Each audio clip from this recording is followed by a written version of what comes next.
I'm going to go ahead and provide the context that's necessary here when I say that this is in fact the first best of 5, and here's what I mean by that. Rynus came all the way through the winners finals. He was undefeated until he met Prankster Gangster, and then although it went 2-2, Game 5 was played on a different day, and Rynus showed exactly what he was made of. It turns out he was made of stone so strong that the cojones had to be called into what they actually were. I can't say it on stream, but you can stream my memeing thoughts right to your brain, and you'll understand that Rynus was in the dominant position.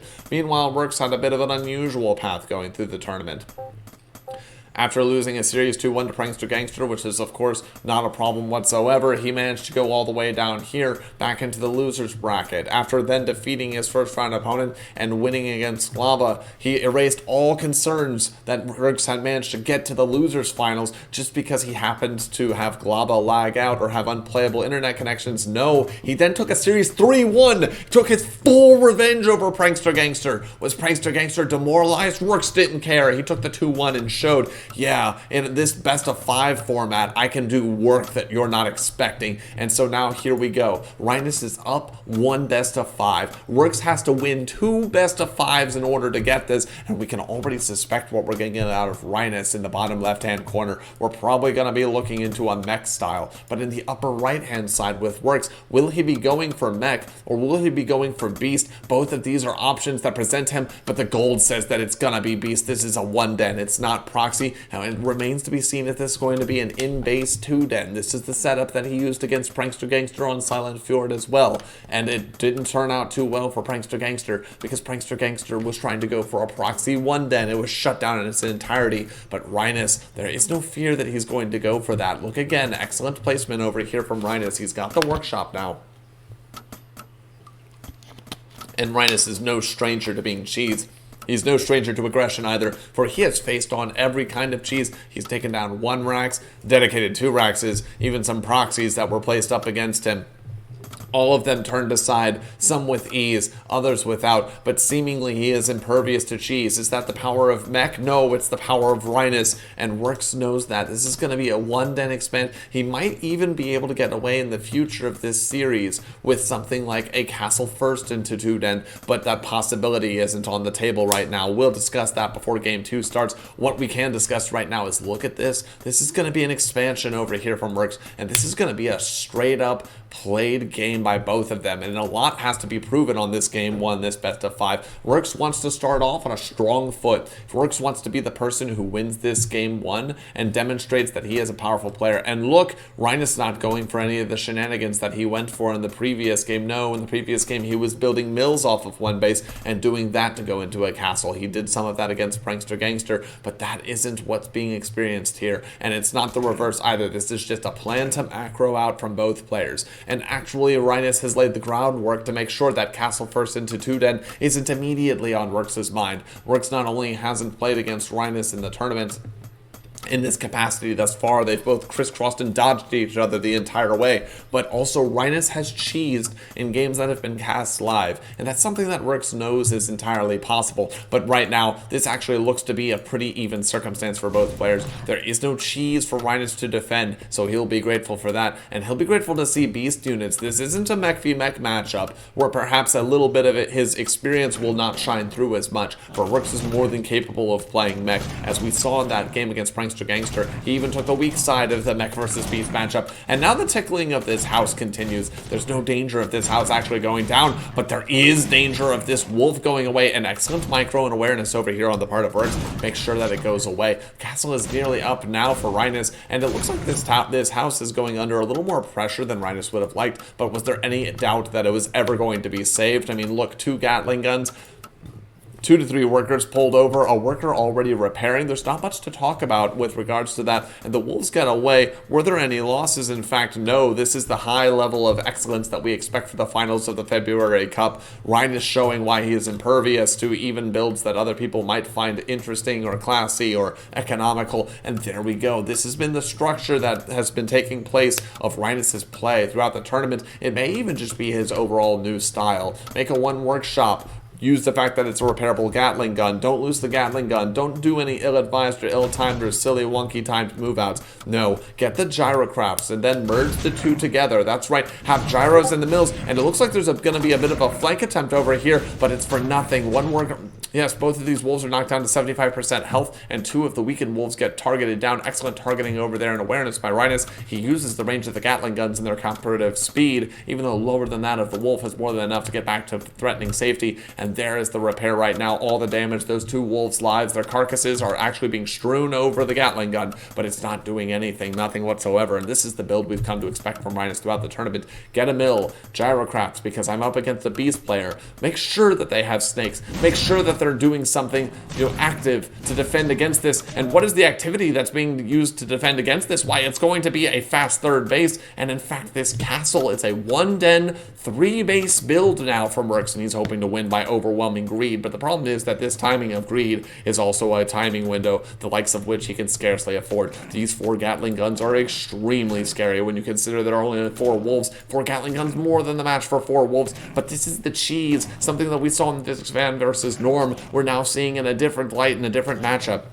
Rerks is saying, you're too afraid to move out. I have time, I will be fine. And we go to the production, we see that he's hoping that once this fortress is built, he's going to be able to build dragons. But of course, we know something that he doesn't know, which is that the gyrocraft is coming. And is there any evidence that he knows of the gyrocraft? In fact, yes, he saw the mill building. He's even tickling this house right here, and he knows that something is coming. In fact, the gyrocraft is coming to deal with the wolf entirely. And here, this is the Rynus special. He doesn't want to be known for the Rynus ball anymore. No, this excellent pulling, this recognition of the power of repair, guiding them together with this catapult, and the workers are what have to be targeted down now. 2 dragon slayers are going down, but does that mean anything? If the Gatling guns get up this ramp and destroy this worker, this might be the end of the game right now, and it's going to be extremely close. This tower actually has 520 hit points, 30, 40 hit points, and it actually does finish. It actually does finish. He fails to dive on it, even though each of these Gatling guns dealing 14 damage. There's the potential that they could have gotten it, but they're just 1 shy of the number that they need to 2-shot. They couldn't have done it in time.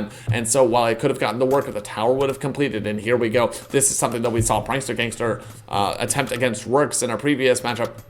And what's interesting about this now is the positions have been reversed. Something about this has sparked the curiosity of Rynus. He's building the tower on the low ground, and we've got it again. The thing that was so damaging and made Game 3 such a tight, nail-biting series for Rynus versus Prankster Gangster. He's using the low ground of the catapult, and the low ground of the catapult Q-firing actually is going to entirely disable the mining of the natural. And now we see a catapult being built. But what is the benefit of this? What's the benefit of this workshop going to be? The catapult's controlling the low ground. A tower is going up. There just aren't enough beast units here from Rerks. He wants to be up about 20 supply, but unfortunately the greed that he's gone into is too much teching and greed. He could have gone into the greed and then getting extra units. He could have gone into the greed. He could have avoided the greed and just gotten dragons, but no, he has done both, and doing both has actually exposed a terrible weakness. There is a gyrocraft in a sign of this entire game. A gyrocraft is looking over a dragon's lair as it's building this natural, completely undefended.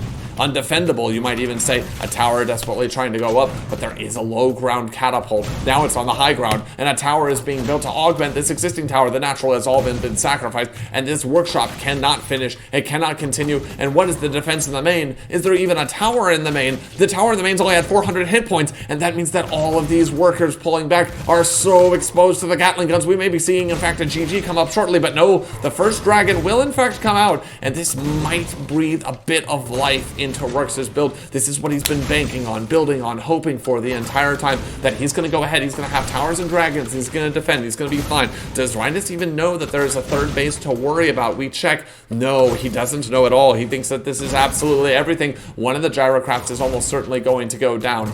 No, it doesn't. It runs away. The power of repair is too much, and the workers were focused, which is excellent work over here on the part of Rynus, rather on the part of Rerks, but Rynus is making sure, hey, I'm going to build a base in your base. There are 2 towers, 3, 4 towers are coming up in strict defiance of Tolkien and the Lord of the Rings. This workshop will never go up. This house may even go down. The one den that was producing structures alongside the dragon's lairs, now nothing is producing over here from Rerks. He is just wondering, how can I save this game? Is this game salvageable? Is there any way to play through this? And in fact, all of the workers have been lost, and this is excellent targeting. Once again, this is what you want to do in this matchup. When there's a scary build like this, a threatening push, what you've got to do is go after the workers. The workers are the building units, they're the structures, they're the repair, They're everything that makes this very dangerous. And now what we're seeing is, are there any more workers coming over here? No, there don't seem to be. A wolf over there wishes that we're over here and assisting in the natural. And even with all of those workers dead, there's actually still some counterplay over here. But the full thrust of it has been at least halted, not stopped entirely. There's still a lot of danger here. But look at this. A couple of dragons, extremely low health. Are they going to go down to the gyrocraft? Yes, they are going to go down to the gyrocraft. But actually the recognition that the catapult is what's dangerous. It's fine if the towers exist. And even if they lose 3 dragons, it's more than enough. The catapult goes down. And that means the 2 dragons will eventually, with work, have hopes of reclaiming this natural. It's going to be difficult. 3 towers and a couple gyrocraft can delay this for a very long time. And in fact, these towers are in a mining position. But once the dragon flock gets large enough over here for Rerks, he will be able to absolutely ignore the threat. And the fact that Rynus doesn't know that there is a third base actually bodes very poorly for him. We go over to the third base of Rynus. Yes, he's going to take a break from this now. He's saying, I'm going to go ahead and put in some ballista drops. Yes, ballista drops. This is the genius of what Rynus is doing. Rather than going for anything like catapult drops. Why go for catapults? Your opponent has expressed that they're making dragons, and there's the loss of the gyrocraft over there on the part of Rynus, and now the full force has actually gone down. And what's curious is that castle has been canceled. Yes, a den went down. Yes, the workshop went down. A workshop is even being built now by Rerks, but it looks like improbably against that full setup, he's still alive. The workers died until the repair wasn't there. The mass repair for the gyrocrafts wasn't there, and the dragons were able to overcome the gyrocrafts that were there. And now we look down. Is there a ballista? Yes, but will Rerks actually be safe? It remains to be seen. It's fully debatable. Yes, the ballista is up, but that's a defensive tool at this moment. There's no way that these units right now can take advantage of this over here. We look over. The dragons know that they want to take care of those. Yes, there are enough dragons now. We look over and there's 7 dragons, and 7 dragons with their extremely relevant and bulky 320 hit points are more than the equal for these towers. Not without some losses. There will be focus fire. It's not something that's ideal, but I think eventually Rerks is going to pull the button on this and say, you know what, we're going to go ahead and punch it like a car that I'm timing out on the end of 2 weeks on Friday. That's right, payday is coming up, and the focus fire is coming out of here. The towers, this is an excellent decision for Rynus. He wants to go after all of these dragons. It's not enough to do damage to these units that repair. No,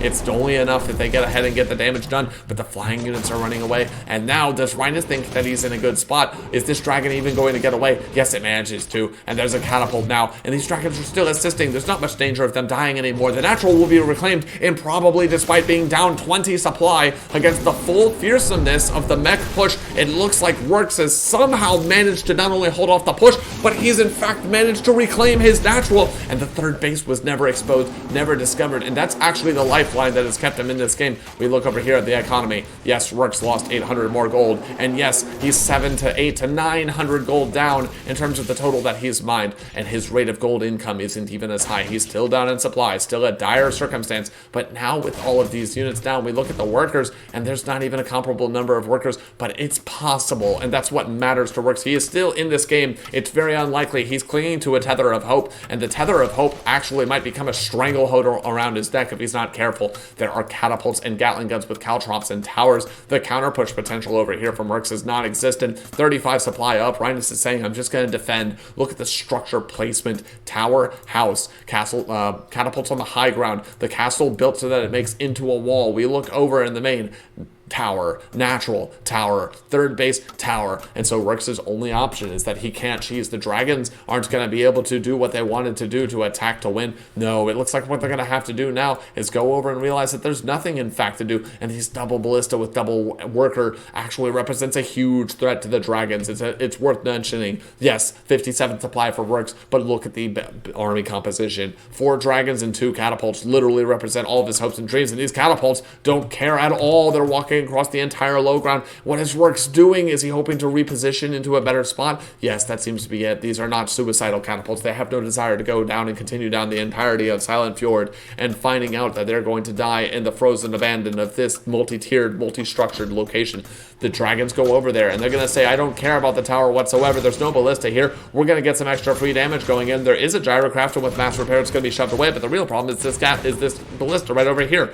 We're going to go over and look. Yes, explosive shot has actually been researched, and that means that there's natural AoE on all of these. And then, of course, how could we possibly ignore the the extra damage in AoE that's going to come from the explosive shot if the ability is used. Some of these dragons are in very low health, and this is the push that's even scarier. You thought the first push was impregnable, the kind of which that couldn't be broken by anyone. It looked insurmountable, but Rerks managed to do it. Will he be able to do it again? More worker support this time. We're not talking about 2 workers. We're not talking about 4 workers. No, a full 9 workers. And if we look at the worker difference between these two, we recognize it's not even a problem for Rynus. Even with those 9 workers gone, he's still almost 8 workers ahead. He doesn't care at all, and the ballista is being repaired so quickly that these dragons have no purchase. They're unable to make a dime store purchase. That's right. This is clerks. They're saying to everyone they shouldn't even be here today, man. And that's right. They shouldn't be here. Not with this many workers. Not with this much healing. Not with this much anti-DPS. Reversing the DPS on the ballista. And all of that is it's just mucked up and helped by the fact that there's a gyrocraft. And then when you add in that there's 2 more ballista, this 4th base is almost certainly going to go down over here on the part of Rerks.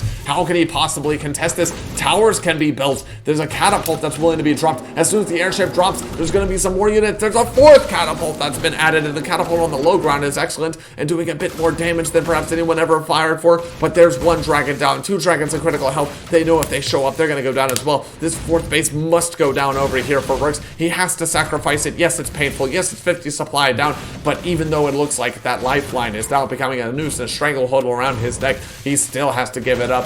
Rerks has lost the high ground. As we know from the Star Wars trilogy and the prequels, once you have lost the high ground, you will lose the battle. And it remains to be seen whether or not Rerks will become Darth Vader and become a threat and establish the Empire and overcome the full Senate and the full Republic. But now, will he transform this from Season 3 into Movie 4? It seems extremely unlikely with the dominance that Rynus has manifested. Look at this absolute destruction of the castle. 350 gold from a person who's already down economically. 2 dragons trying to do as much damage as they can, but even though they're tanky, the ballista are literally their counterpoint. The healing on these provided by all these workers is literally their counterpoint. Extra workers are being brought over. Why not as a counterpoint? We look at the base. 7 catapults, sure, but only 1 dragon. And the thing is, that defense might actually be possible for Rerks, for someone of Rerks' capacity. He's got the high ground vision, and now we know what that means. It's in his favor, and all these units have to move into the low ground, but this workshop is being killed. Some of the supply has been lost. Rerks' supply block, he's still 50 supply down, and there is high ground and micro ability over here on the part of these airships in the ballista. So many of them, so much healing. 1, 2, 3, 4 ballista. I feel like the count from Sesame Street, and unfortunately, the count from Sesame Street taught us all that 4 is more than 1. If anything, 4 dragons would be enough for 1 ballista, but 4 ballistas for a dragon is a ratio the likes of which even Twitter has never heard of. The high ground is now being taken advantage of over here, and yes, there is a tower, and there are catapults, but the catapult is going down. Rynus has brought, even, look at this, Rynus is mass repairing. Even this Gatling gun is finding more life in it than it ever thought that it could find. And look, the 3rd base is under siege. This dragon is going to fall. The workers are being undersacked. Like, look at this, the rocks are falling on these workers like it's Minas Tirith, and all of a sudden, Rerks drops the GG like it's the Hindenburg, and his chances of winning this game have just exploded in game 1.